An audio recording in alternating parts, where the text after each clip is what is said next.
সবাই বলে কোনো ধর্মই খারাপ কথা বলে না, কিন্তু মুসলিমরা কেন অন্য ধর্মের লোকদের ইসলাম গ্রহণ করতে বলে?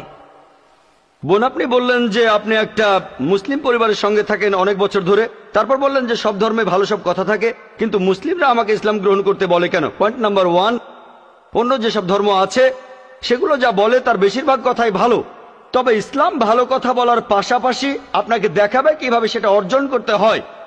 আমি উদাহরণ দিয়েছি, সব ধর্মই বলে চুরি করো না, ইসলাম একই কথা বলে, তবে ইসলাম দেখিয়ে দেয় কিভাবে সেই অবস্থানে যাবেন যেখানে কেউ চুরি করে না। জাকাত দেন, সাহায্য করেন, এরপর কেউ চুরি করলে তার হাত কেটে ফেলেন, তাহলে চুরি করা বন্ধ হয়ে যাবে, কোনো অপরাধ থাকবে না। এজন্যই আমি বলেছিলাম যে ইসলাম ভালো কথা বলার পাশাপাশি আপনাকে দেখিয়ে দেবে কিভাবে সেটা অর্জন করতে হয়। 2 নম্বর পয়েন্ট, আমি বিভিন্ন ধর্মের একজন ছাত্র হিসেবে বলছি, যদি আপনি হিন্দু ধর্মগ্রন্থগুলো মেনে চলেন, মনে হয় আপনি হিন্দু, যদি হিন্দু ধর্মগ্রন্থগুলো মেনে চলেন, যদি একজন ভালো হিন্দু হন, আপনাদের ধর্মগ্রন্থই বলছে ঈশ্বর মাত্র একজন। আমার লেকচারে অনেক হিন্দু ধর্মগ্রন্থের উদ্ধৃতি দিয়েছি, এক ঈশ্বর। আপনাদের ধর্মগ্রন্থ বলছে মূর্তি পূজা করবে না। ভগবদ্গীতার 7 অধ্যায়ের 20 অনুচ্ছেদ বলছে জাগতিক আকাঙ্ক্ষা যাদের বুদ্ধিকে আচ্ছন্ন করে রেখেছে তারা নকল ঈশ্বরের পূজা করে, তারা মূর্তি পূজা করে। এক ঈশ্বরে বিশ্বাস করতে হবে। আজকে আমার লেকচারে বলেছিলাম বিশ্বাস করতে হবে অন্তিম ঋষিকে, কল্কি অবতার, যার বাবার নাম হবে বিষ্ণুইয়াস আব্দুল্লাহ, তার মায়ের নাম হবে সুমতি আমিনা। তিনি জন্মগ্রহণ করবেন শাম্বালা নামের গ্রামে মক্কা। তিনি জন্মাবেন শাম্বালা শহরের প্রধানের ঘরে, মক্কার প্রধানের ঘরে।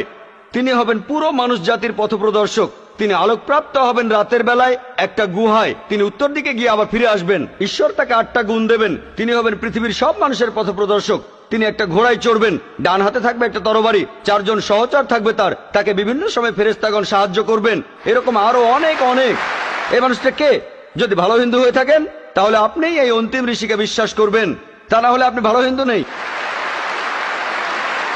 যদি ভালো হিন্দু হয়ে থাকেন তাহলে এক ঈশ্বর বিশ্বাস করবেন, তাহলে আপনি মূর্তি পূজা করবেন না। নাতাস্তি প্রতিমা আস্তি, মহান ঈশ্বর, তার কোনো প্রতিমা নেই, তার কোনো প্রতিমূর্তি নেই, তার কোনো ছবি নেই, তার কোনো ফটোগ্রাফ নেই, তার কোনো ভাস্কর্য নেই। আর আমি বিতর্ক করেছি পণ্ডিতদের সাথে, হিন্দু পণ্ডিত, উনারা শঙ্করাচার্য অনেক, সেখানে আমি কথা বলেছি। কোন শঙ্করাচার্যই আমাকে বলেননি ভাই আপনি ভুল বলেছেন, কেউ না। একটা বিতর্ক করেছিলাম শ্রী শ্রী রবিশঙ্করের সাথে 21শে জানুয়ারিতে। তিনি ইন্ডিয়ায় হিন্দুদের মাঝে খুবই জনপ্রিয় গুরু, আর্ট অব লিভিং। আমি তাকে বলেছিলাম আর্ট অব লিভিং এর শ্রেষ্ঠ বই হলো এই পবিত্র কোরআন। আমি তাকে মুসলিমদের এই আর্ট অব লিভিং এ আমন্ত্রণ জানিয়েছিলাম। আমরা সংখ্যায় এখন 130 কোটি, 130 কোটি মুসলিম। আমি তাকে আমন্ত্রণ জানিয়েছিলাম যদি তিনি ধর্মগ্রন্থগুলো মানেন, তিনি বেদের উপরে একজন বিশেষজ্ঞ, তাকে এটা মানতেই হবে। একইভাবে বোন, আপনাকে বুঝতে হবে অন্য সব ধর্মগ্রন্থগুলো হয়তো আল্লাহর বাণী আপনি বলছেন, সময় বদলানোর সাথে সাথে সেগুলোও কিন্তু বদলে গেছে। স্বামী বিবেকানন্দ বলেছেন বেদের 99%ই হারিয়ে গেছে, বাকি যে 1% আছে সেটা আমাদের কঠোরভাবে মানতে হবে।